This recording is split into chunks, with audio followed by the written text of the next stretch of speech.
শ্রী শ্রী ঠাকুর মা স্বামীজিকে প্রণাম জানিয়ে আজকের পাঠ শুরু করছি। নরেন্দ্রনাথের প্রথম নির্বিকল্প সমাধি লাভের কিছুদিন পূর্বে শ্রী রামকৃষ্ণদেব তাহাকে জিজ্ঞাসা করিয়াছিলেন, তুই কি চাস? তাহাতে নরেন্দ্রনাথ বলিয়াছিলেন, আমার ইচ্ছা হয় সুখদেবের মতো একেবারে 5-6 দিন সমাধিতে লীন হইয়া থাকি, পরে একটু নিচে নামিয়া শুধু দেহরক্ষার জন্য কিছু খাইয়া আবার সমাধিতে ডুবিয়া যাই। ইহাতে শ্রীরামকৃষ্ণদেব বলিয়াছিলেন, লজ্জা করে না তোর এ কথা বলতে? তুই এত বড় আধার, তোর মুখে এই কথা? ভেবেছিলাম কোথায় একটা বিশাল বটবৃক্ষের মতো হবি, তোর ছায়ায় হাজার হাজার লোক আশ্রয় পাবে। তা নয়, তুই শুধু নিজের মুক্তি চাস। পূর্বে শ্রীরামকৃষ্ণদেব যখন বলিতেন নরেন্দ্র লোকশিক্ষা দিবে, তখন নরেন্দ্রনাথ প্রতিবাদ করিতেন, আমি ওসব পারব না। শ্রীরামকৃষ্ণদেব হাসিয়া বলিতেন, তুই কি পারবি? তোর ঘাড় পারবে, মা ঘাড়ে ধরে তোকে দিয়ে করিয়ে নেবেন।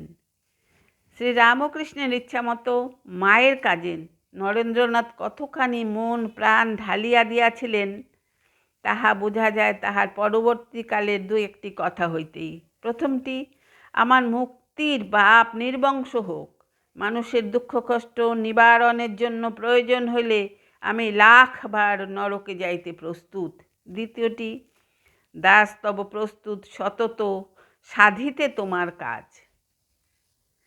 শ্রীরামকৃষ্ণের দেহত্যাগের অল্প কিছুদিন পরেই তাহার গৃহস্থ ভক্ত শ্রী সুরেশচন্দ্র মিত্রের স্বেচ্ছা প্রদত্ত অর্থে বরাহনগরে একটি অতি জীর্ণ ভূতের বাড়ি ভাড়া লইয়া নরেন্দ্রনাথ সেখানে একে একে যুবক ভক্তদের একত্রিত করিলেন। শ্রীরামকৃষ্ণদেব স্থাপিত সুদৃঢ় ভিত্তির উপরে বরাহনগরে এইরূপ সংঘরূপ সৌধের গঠন শুরু হইল। সকলের অতন্দ্র সাধনায় মঠটি অপূর্ব তপভূমি হইয়া উঠিল। খুবই কষ্টে দিন কাটাইতে হইত তখন, সব দিন পেট ভরিয়া খাওয়াও হইত না। এমন সময় গিয়াছে যখন পরিয়া বাহির হইবার মতো কাপড় মঠে একখানির বেশি থাকিত না। মঠের ভিতর সকলেই কৌপিন পরিয়া থাকিতেন। যখন যাহাকে বাহির হইতে হইত তিনি তখন ওই বস্ত্রখানি পরিয়া বাহির হইতেন, কিন্তু তাহাদের মনে তখন ত্যাগ ও ভগবত প্রেমের বাণ ডাকিয়া যাইতেছে, অন্য কোনো বিষয়ে ভ্রুক্ষেপও ছিল না কাহারও। শ্রীরামকৃষ্ণদেব নরেন্দ্রনাথকে যে কার্যের গুরুভার দিয়া গিয়াছিলেন, সে কার্য সাধনের জন্য তাহারই মতো অজ্ঞাত অখ্যাত সহায় সম্বলহীন স্কুল কলেজ হইতে সদ্য বহিরাগত এই কয়েকজন যুবক সন্ন্যাসী মাত্র।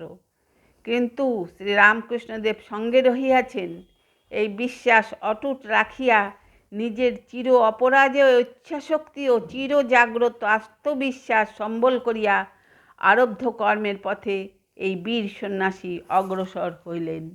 আজ এখানেই শেষ করছি। আপনারা সবাই আমার নমস্কার জানবেন। ভালো থাকবেন, সুস্থ থাকবেন।